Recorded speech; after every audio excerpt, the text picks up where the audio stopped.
Hello, everybody, and welcome to our most recent rendition of Live from COP28. This is William Tobin, the Assistant Director of the Atlantic Council Global Energy Center, and I'm here with Mark Newman, President and CEO of Chemours. So, Mark, thank you so much for being here. Will, thanks for having me. It's exciting to be at COP28. Great. So, I would like to delve right into it, and I'll start with a question just by asking you, what are you hoping to achieve here at COP28? Why are you and your organization at COP28? And what are some important deliverables that you aim to see or perhaps have seen? Yeah, so first of all, I'm excited to be here to represent the Chemours company. You know, our company is a chemical company. We're involved in a number of industry-leading businesses that, in my view, have a number of the solutions related to climate. So, as we were saying earlier, we're in hydrogen, we're in low global warming refrigerants, and we've recently announced a new technology in immersion cooling for data centers. So what's really fascinating about COP28 is how many CEOs are here and the sense that business, governments, and NGOs now need to work together on solutions to really get at the problem and tackle all the difficult issues around climate. Great, thank you. So Chemours, of course, is a materials company, and that has a really fundamental role to play in the energy transition, of course. So I'd like to dial it back before we go there and just ask how that fits into the global stocktake. So COP28 featured the first global stocktake after the Paris Agreement, and it, of course, found that the world is not on track to meet the goals which were outlined under that agreement. So what is your organization doing on the ground or through its operations to contribute towards that course correction that the world needs to meet the goals of the Paris Agreement? Yeah, this is a great question. And obviously, we need to do more faster. And when I think of Chemours, sustainability is core to everything we do. Let me just start by saying that we ourselves are committed to a significant reduction in greenhouse gases. Since we set a bar for ourselves to be 60% reduced by 2030, we're already halfway there in about 5 years. And we're accelerating our work in that regard. But what I'm even more excited about is the role that our products play in creating a more sustainable future for the planet. As I said earlier, we are big in the hydrogen economy. We're at the heart of the hydrogen economy. We make the membrane that works in a electrolyzer or a fuel cell. And how this membrane works is really key to driving a more economical, renewable hydrogen story, which today is at a major cost disadvantage. And we can be a major part of how we scale up the hydrogen economy. And then, we're working on a whole bunch of other things, whether it relates to EVs or, as I said, immersion cooling, which, everybody's excited about AI, the use of data actually to solve climate issues. But that's going to create another front of energy usage in data centers. And our immersion cooling fluid can significantly reduce the amount of energy required and essentially eliminate water use in cooling data centers. So it's fascinating. So going back to the stocktake, we're not on the path for 1.5 degrees C at the current pace. So we need to do more. I think the two things that we need to focus on are public-private partnerships. How can governments and industry work more collaboratively together? That's one.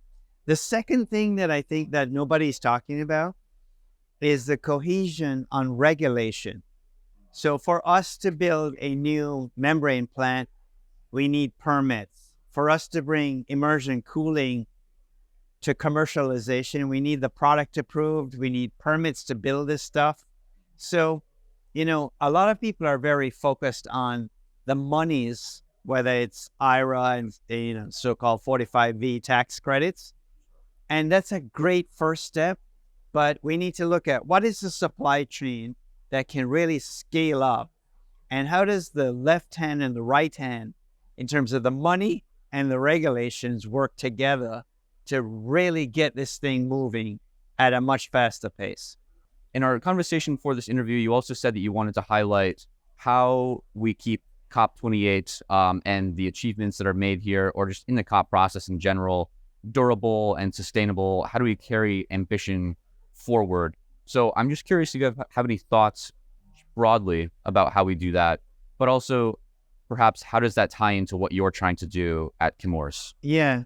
So I would say, first and foremost, I've had a lot of good interaction with just organizations that are concerned about climate. And I think it's good as a CEO of a chemical company to say, I'm also here because we have the same concerns and we're trying to bring solutions to bear so that there can be a better realization that industry has a part in the climate solution. I think that's very important. I've also met with a number of government representatives here to say, look, it's important that we have funding, public-private partnerships, where there's funding or incentives or ways to get there faster.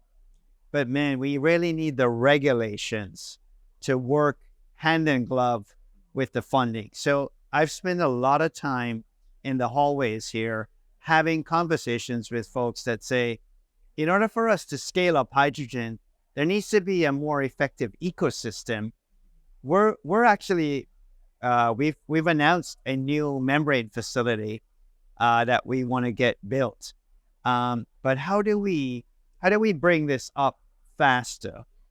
So one of the lasting things from COP that I would like to achieve is, just to register with the world that as a chemical company, we're leading the charge both in product innovation and sustainable operations to do our part.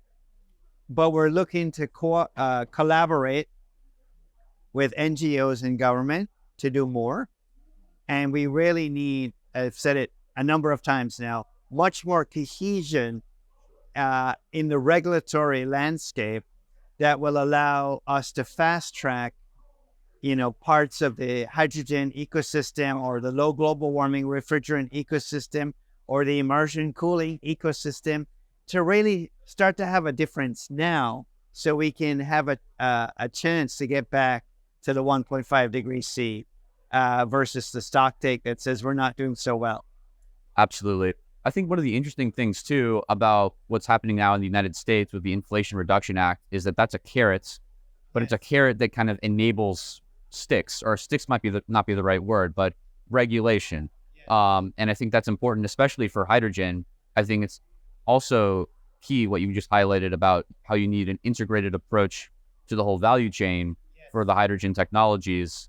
It's not just about supply and demand, it's about the supply chain. Yeah, I think quite often, Will, this is a great observation. Quite often people think, well, if we need more semicon chips, we'll just build more fabs. We need more hydrogen, we'll put in more electrolyzers. And they forget that there's an entire value supply chain ahead of that. And to the point you made earlier, so much about the energy transition and the new economy in AI is driven by material science. And these products need to be made most often by chemical companies like Chemours. And we're excited to be part of the solution, but quite often the regulatory landscape is a bit of a minefield to get new plants permitted and built and to really accelerate the new economy or the green economy in a much more meaningful way. Great. I think that's a great place to close. Mark, thank you so much for joining us today. Thanks, Phil. My pleasure.